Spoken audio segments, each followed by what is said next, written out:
You cannot ignore this information. What I'm about to share related to China and the US dollar is huge. It's going to affect everybody. And already today, there have been some developments that have taken place that are going to impact the value of the US dollar, the monopoly and the reserve currency status of the US in the near future. I'm going to show you why that is the case. A lot to cover here today. You came here for the truth, so let me unveil that for you.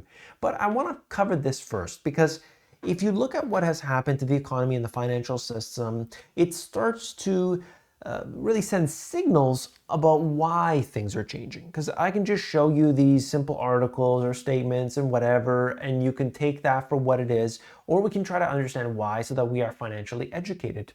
Well, this is tightening credit conditions for businesses and consumers amid persistently elevated rates, prices, and wages will constrain private sector activity.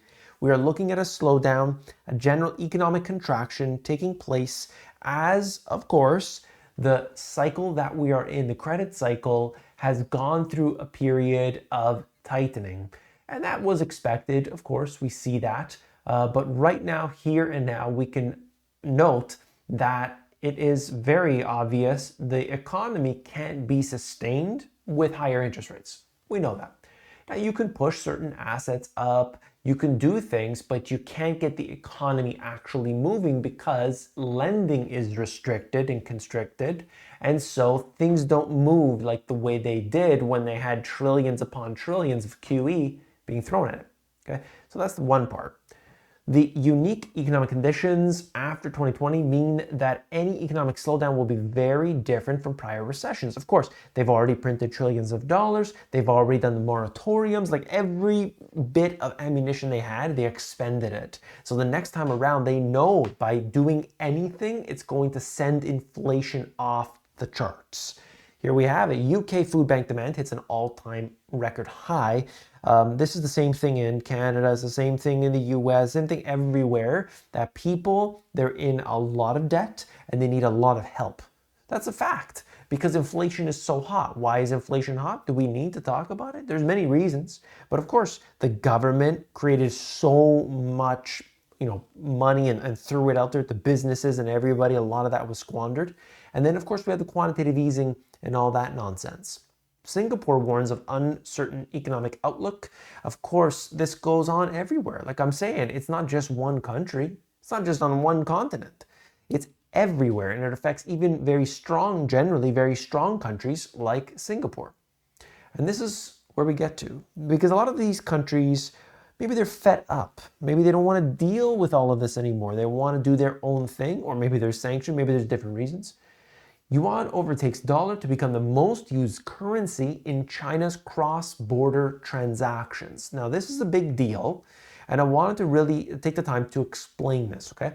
So it's the most widely used currency for cross-border transactions in China in March, overtaking the dollar for the first time. So big stuff here. This was expanded to $549 billion.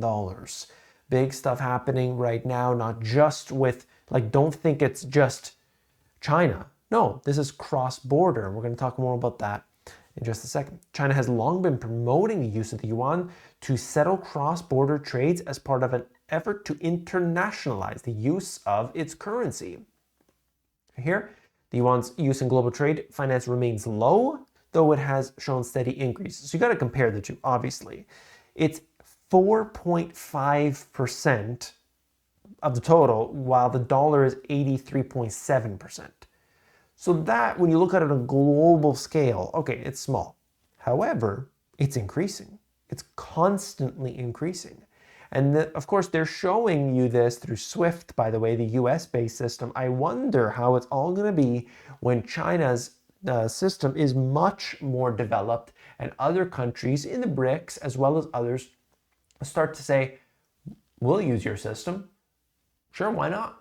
And they start to go away from that, how that's going to affect not just the whole scenario, but the data as well. Okay, because they're not going to have any access to that information.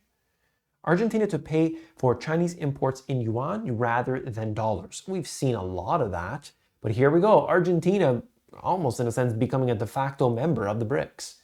Argentina will pay for Chinese imports in yuan rather than dollars. It aims to pay around $1 billion of Chinese imports in yuan instead of the dollars. This is a start. Again, they're moving in that direction, right? They're not going to be able to do this overnight. And so here it goes.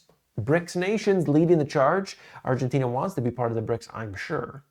Okay, then we have this. I mean, I've talked about this before, but China will work to mediate peace. They want to go in between Russia and Ukraine and be the peacekeepers.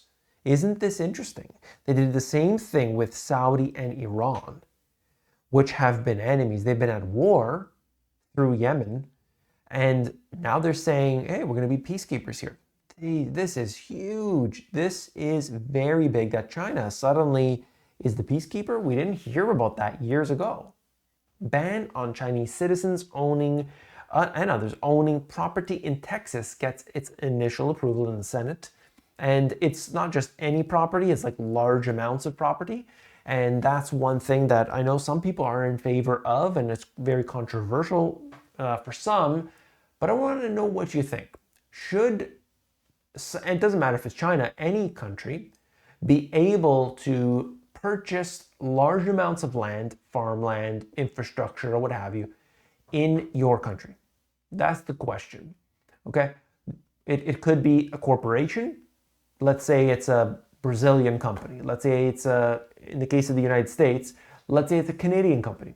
Would you want that Canadian company or a Norwegian company or a German company to be buying any and a lot of these assets, infrastructure, all these things in your country? And if not, who can buy it? Who can renovate it? Who can maintain it all? Does the government do that? Because that might be the case where you have to increase taxation as a result of this. So you got to look at that. Okay, what is actually happening in the trade? That's a big thing. If it's not just about profits, maybe it's about other factors as well. Okay. U.S. debt default could spark mass unemployment, payment failures, and catastrophe that would raise interest rates into perpetuity, according to my favorite, Janet Yellen. Now, you got to think about this for a second. Now, is the U.S. really going to default? I mean, come on. I don't think so. But they're saying that, in the case that they do, then you're going to have a huge problem. And of course, that's true. Absolutely. But they're going to pay it back. We know this. I just thought it was funny to see it again from Janet Yellen. The Fed's balance sheet is shrinking again, what that means for stocks. So we go through this all economically. We go look at what the government is doing. The government is in so much debt today, it can't pay back. We know that. And at the same time, the economy is reliant on this super low interest rate environment. But the interest rates are up here.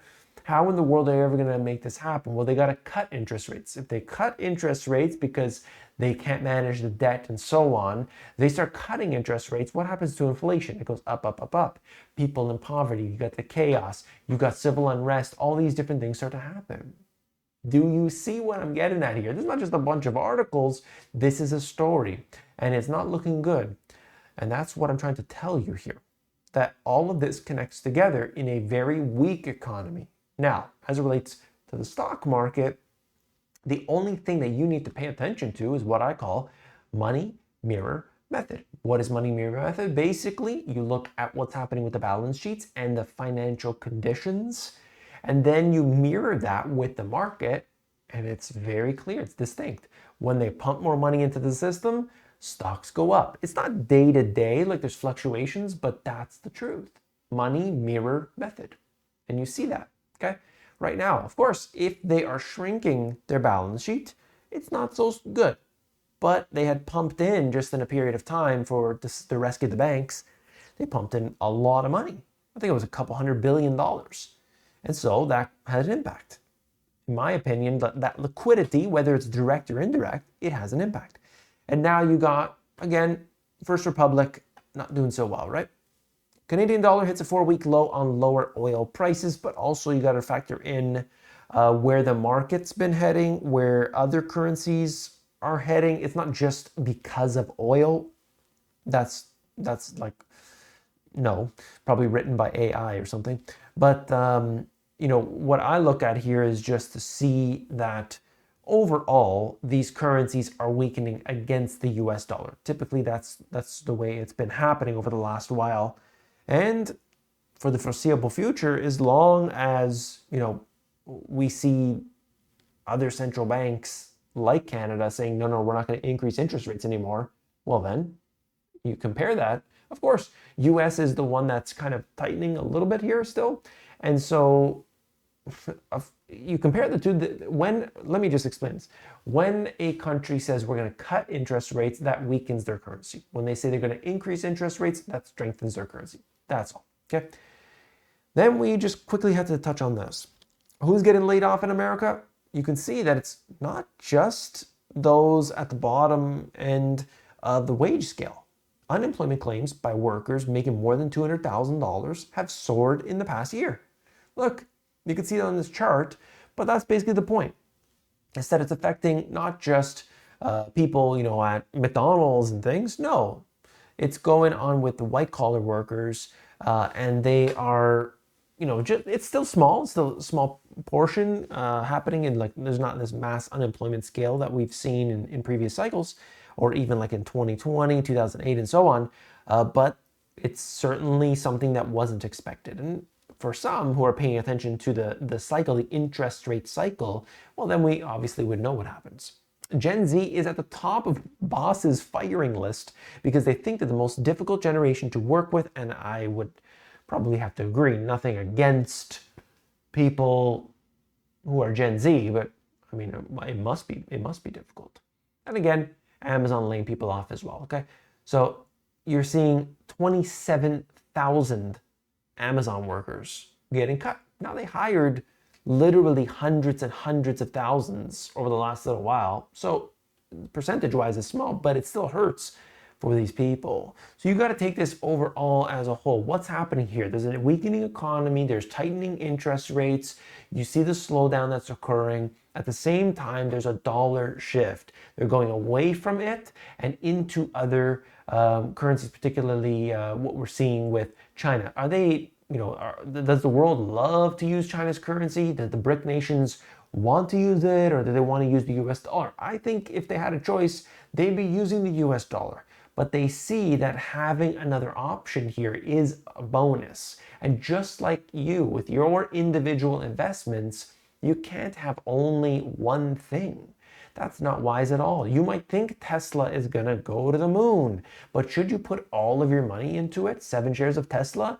I don't know if that's such a wise idea. You want to have your money dispersed in different areas, different sectors, in the different types of assets, so that you can benefit from all of the fantastic things that could happen along the way to them. And if something bad happens, you don't get hit so hard. You don't see this roller coaster where you lose 50% of your net worth, and that would hurt. Okay, you can't just go on a belief or on a hunch or on a gut feeling. You got to know these things, and remember, this is a game that takes place over decades. Okay, very good stuff in here. If you haven't seen this video already, Pillars of Prosperity video, you got to check it out. I explain it all. See you there.